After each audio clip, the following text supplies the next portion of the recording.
அன்பு நெஞ்சங்களே, இறைவன் நமக்கு தந்த புதிய நாளிலே இறைவனுக்கு நன்றி கூறி இறை வார்த்தையால் நம் வாழ்வை மகிழ்விப்போம். இறைவன் நம் அனைவரை நிறைவாக ஆசீர்வதித்து பாதுகாத்து வழி நடத்துவாராக. இன்றைய விழா புனித ஜான் தே பிரிட்டோ விழா. யோவான் நற்செய்தி நூல் பிரிவு 12 இறை சொற்றொடர்கள் 20 முதல் 32 முடிய. இதன் விளக்கம் அறிவோம். இயேசு தாம் யூதர்களுக்காக மட்டுமன்றி அனைத்து மனிதர்களுக்காகவும் அனைத்து மனிதரும் வாழ்வு மீட்பு பெற இவ்வுலகிற்கு வந்தவர் என்பதை குறிப்பிடுகிறார்.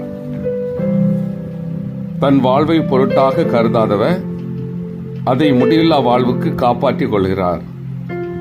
அவர் தன்னலத்தை கருதி மட்டுமே செயல்படாததால் பிறர் நலத்தையும் கருத்தில் கொண்டிருப்பார்.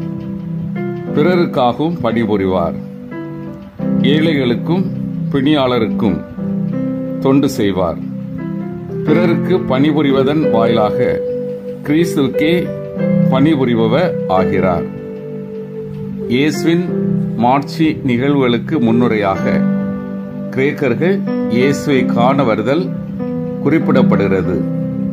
இது இயேசுவின் மாட்சி நேரம் தொடங்கிவிட்டதை குறிக்கிறது.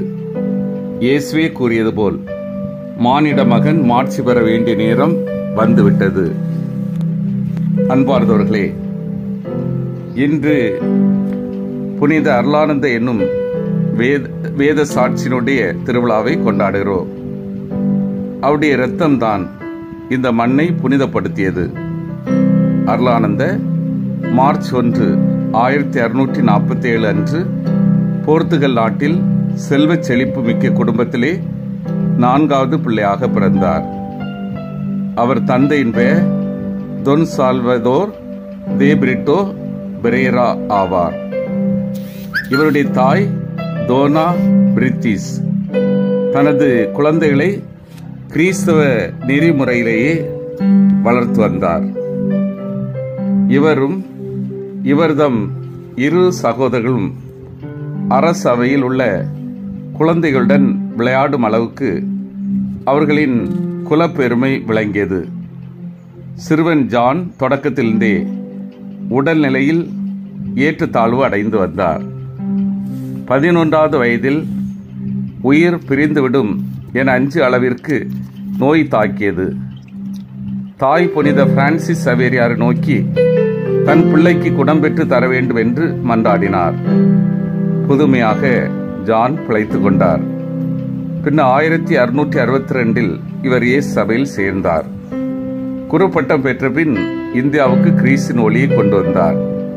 முதலில் கோவாவில் தங்கி இறுதி படிப்புகளை முடித்துக் கொண்டார். பிறகு மதுரை மறைபரப்பு தளத்திற்கு வந்தார். தமிழை திறம்பட கற்றுக்கொண்டார்.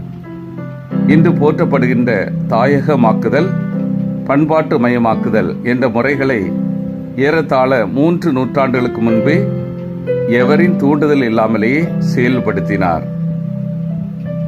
தமிழக மக்களின் அன்பையும் வணக்கத்தையும் இந்தியாவிலே வாழ்ந்து பெற்றார். இதன் வழியாக ஆயிரக்கணக்கானவர்கள் மெய்மறையை தழுவினர். ராமநாதபுரத்தில் மறவர் குலத்தை சேர்ந்த அரச குடும்பத்தினர்கள் கூட இவரால் மெய்மறையில் சேர்க்கப்பட்டன. இதன் பொருட்டே இவர் உயிர் துறக்க வேண்டியாயிற்று. ஆனால் இவர் கடைசி நாட்களில் இவர் புதுமை வரவும் பெற்றிருந்தார். இவரது ஜெபத்தின் பயனாக கொடிய நோயுற்றோர் பலரும் புதுமையாக நலம் பெற்றனர். இதை பார்த்த அந்தணர்கள் இவர் பேய் வித்தையின் காரணமாக குணப்படுத்துகிறார் என்று குற்றம் சாட்டினர். குரு மன்ன தடியத்தேவ கொடிய நோயினால் அல்லலுற்ற வேளையில் அருளானந்தர் ஜெபத்தினால் நலமடைந்து திருமுழுக்கு பெற்றார். இந்த சிற்றரசனுக்கு 5 மனைவிகள் இருந்தனர். இவர் மெய்மறையை தழும்போது முதல் மனைவியை மட்டும் வைத்துக்கொண்டு மற்றவர்களை அனுப்பிவிட்டார். இதனால் ஆத்திரமடைந்த கடலை என்பவள் ரகுநாதனை அணுகினாள். ஓரியில் இருந்த தன் தம்பி உடையத்தேவரிடம் சுவாமி அருளானந்தரை பற்றிய குற்றச்சாட்டை கவனிக்க கேட்டுக்கொண்டான். இந்த உடையத்தேவரின் ஆணைப்படி கிபி 1693 ஆண்டு பிப்ரவரி 4ஆம் நாள் ஒரு மணல் மேட்டில் புனித தலை வெட்டப்பட்டு விண்ணகம் சென்றார். சிந்தித்து தியானித்து செயல்படுவோம். நான் பிறர்நல வாழ்வுக்காக என்னை அர்ப்பணிக்கின்றேனா? உண்மைக்காக சான்று பகர நான் முன் வருகின்றேனா? இயேசுவின் பணியில் துன்பம் உண்டு என்பதை உணர்ந்து ஏற்றுக்கொள்கின்றேனா? மன்றாடுவோம். வல்லமை மிக்க இறைவா, நாங்கள் அனைவரும் தன்னலம் துறந்து பிறர் நலத்திற்காக உழைக்கவும், உண்மைக்கு சான்று பகரவும், துன்பத்தை ஏற்று உமது பணியை மகிழ்வோடு செய்யவும் வரம் தாரும். ஆமீன்.